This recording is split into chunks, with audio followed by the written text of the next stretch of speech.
থাকুক না কেন আসুক, আমি এই খুঁজা যোগ বিয়োগ করে আমি হিসাব অঙ্ক কষা আজকের এই কথার বিচার না পাওয়া পর্যন্ত আমি এই বাড়ি থাকি আর না থাকি সেটা হলো পরের বিষয়। বর্তমান হরতাল আনবো না, খাওয়াবো না।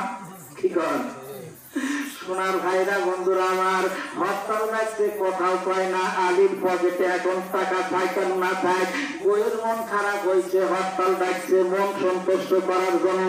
বাজারে যা একটু বাজার সবাই কইসেই করছে। ও গো শুনছেন এই নবীর নন্দনী, এখন তো সবাই হবে। আগের বার এসে ডাক দিলে পাটলির বিটি, এখন কও নবীর নন্দিনী। দেখো বাজার ঘাট কেমন হইল, ঠিকঠাক মতো হয়েছে কিনা। আমার বাজার বাজার বলে তাকান তো দূরের কথা, ফিরাও চাইলেন না। আলী কি আনলো, আলী চিন্তা করলো কি দিয়ে কি কইলাম। আমার তো এখন শান্তি নাই, যার ঘরে শান্তি নাই তার বাইরে সংসার যদি সুখের হয় সেটা কার গুণে? রমণীর গুণে। কেউ যদি আল্লাহ রাসূলকে পাইতে চায় সেটা রমণীর গুণে। রমণী যদি খারাপ হয় বাজান, আপনার এই যে পাঞ্জা গানে নামাজ বিফল হয়ে যাবে, সব ব্যর্থ হয়ে যাবে। আমার খাতুনে জান্নাত আল্লাহ রাব্বুল আলামিনের জমিনে আমার বান্দা বন্ধুরা আমার কথা বলবে না, বলেও না। আলী চিন্তায় করে গেল, ফাতেমাও তাড়াতাড়ি দেখতেছে আমার আব্বা আসে না, বিচারও নিতে পারি না, আমি এই জমের সামনে থেকেও যাইতে পারি না, এই ঘর আমার আর করা লাগবে না।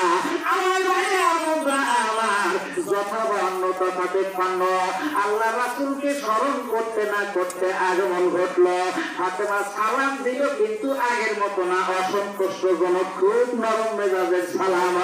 আল্লাহ চিন্তা করলো, মারে বিটিরে না জানি কয়দিন তোর বাড়ি চুলা জ্বলে না রে মা, এত দুর্বল হয়ে গেছো, ডাক দিতে আপা ওই কথা পরে হবে, আগে আপনি বিচার দেন।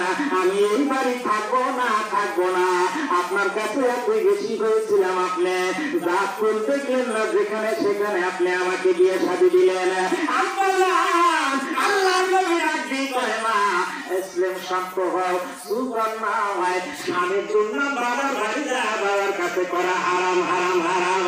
আল্লাহর নবীর নন্দিনী খাতুনি জান্নাত ডাক দিয়ে কয়, আব্বা হুজুর আমি তো দুর্নাম করতেছি না, আসল কথায় আমি যাচ্ছি, আসলে উত্তর দিবেন আপনি। আমি কি পাটনির বাচ্চা, আপনি কি আসলে ঘাটের মাঝি? আসলে কি আপনি পাটনি? শান্ত